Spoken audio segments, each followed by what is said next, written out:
Today we are getting into a classical-styled LEGO Rocks 99 commentary, back in the days where a good chunk of this YouTube channel's commentary based itself on prospects and expectations and young guys, and that kind of sounds wrong when I think about it like that. But today we are talking about one of the most prominent Montreal Canadiens young guys that we have seen in years. While it's true that this player may not necessarily be the pinnacle of talent on the Montreal Canadiens, nor does he have necessarily the highest point production ceiling, this is a guy whose overall profile and situation heading into Montreal was so big, bold, significant, and exciting that now, 3 years after the Canadiens acquired him, we have to make this video commentary to go out there and discuss. Without further ado, let's get into today's topic. Let's talk about 2022 first overall pick, Juraj Slafkovsky.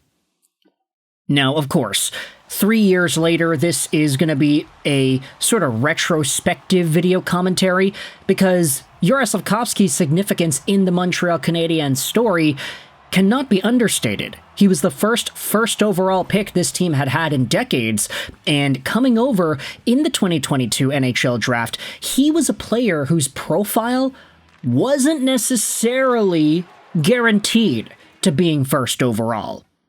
We say that he was taken first, but if you head over to the 2022 scouting guides, he was ranked number 3 by elite prospects. Future considerations had him at 3, Button had him at 2, McKean's at 3, but TSN and Bob McKenzie, they had Slafkovsky at number 1.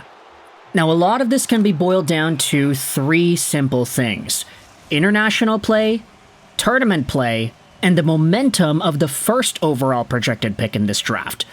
Because Juraj Slafkovsky had a pretty decent to subpar showing in the TPS system in the Finnish Liga in his draft-eligible year.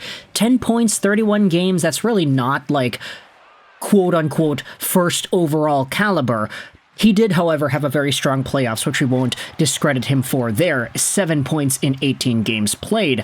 However, where Slafkovsky gained the majority of his draft status in this class was at the Olympics and the World Championships. He had himself 2 incredible showcases for Team Slovakia, 7 goals in 7 games at the Olympics, and 9 points in 8 games at the World Championships. Juraj Slafkovsky's league play was fine, but he was going out there and outproducing some pretty significant names on the international stage. He had more points at the World Championships than guys like Nico Hischier, Timo Meier, Matthew Barzal, and Josh Anderson. Not to mention the fact that at the Olympics, he was one of the most important forwards in the entire tournament, and he got a bunch of recognition for it. Most goals, most points, MVP of the Olympics. He was dominant, and that's why his ranking shot all the way up there to first overall projection territory. At his best, Juraj Slafkovsky was seen as a bigger, power forward-esque winger with a brilliant shot. A guy built in that Mikko Rantanen-esque mold that could have a number 1 winger ceiling at the National Hockey League level. Slafkovsky's league play didn't really support that, but still, the potential was there, and it's why the Montreal Canadiens took him first overall. We mentioned that there were 3 things that caused him to go number 1. One was his tournament play, okay, so what he did in the Liga playoffs. 2 was his international play, so what he did for Team Slovakia, and number 3 was the first overall projected pick for the entire season, Shane Wright, who inevitably didn't go first overall. He went 4th to Seattle, but if you look at all the projections for Wright back in the 21-22 season, he was a unanimous ranked number 1 by everybody except Bob McKenzie, who had him at number 2. So the fact that Wright didn't go first, that was already a big deal, but the fact that he went 4th was an even bigger deal, exponentially bigger when you think about the grand scheme of things. People were projecting Wright to be a first overall Alexis Lafreniere level hype talent for years heading into the 21-22 season. And that's not to say that Lafreniere is an amazing franchise player. I'm just saying that Lafreniere had extreme levels of hype when he was a first overall prospect in 2020. Shane Wright, I feel, was more so in that territory, maybe just a shade below.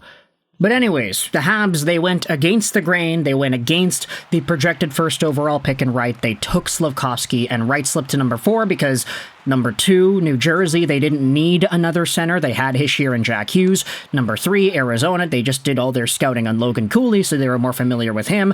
Wright then slips to number 4, he gets taken by Seattle, and the rest is history. Now, 3 years later, let's jump into the today's part of this video commentary. Juraj Slafkovsky is, not surprisingly, a full-time Montreal Canadien, signed on till the end of 2032-2033, making $7.6 million a year. That contract kicks in next season. Right now, at this very moment, he's making $950K. By the time July 1st rolls around, though, that will be the start of his new deal, and Slafkovsky is coming off a season at 20/21 years old, scoring 51 points in 79 games played. He also had 2 goals in 5 games against the Washington Capitals. Now, you can look at the numbers and not really be all too impressed. You can say, hey, this guy only had a 1-point increase from last year to this year, and he did so in 3 fewer games played. Whoop-de-doo, that's so amazing. First overall caliber, right?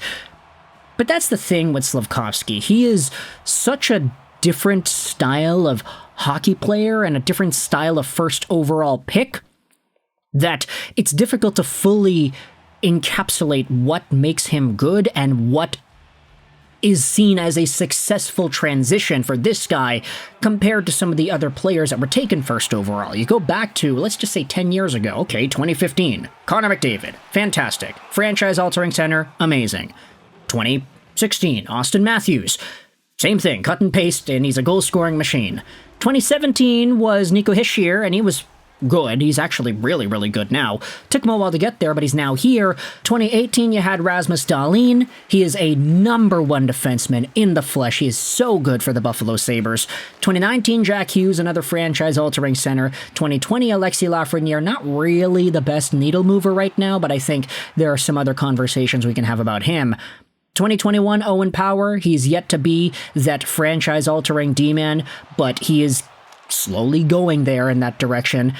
And then 2022, you have Slafkovsky, the big winger, sniper at his best, who can facilitate play nicely, receive the puck, and when he plays with confidence, that's when you start to see Slafkovsky start to manhandle guys.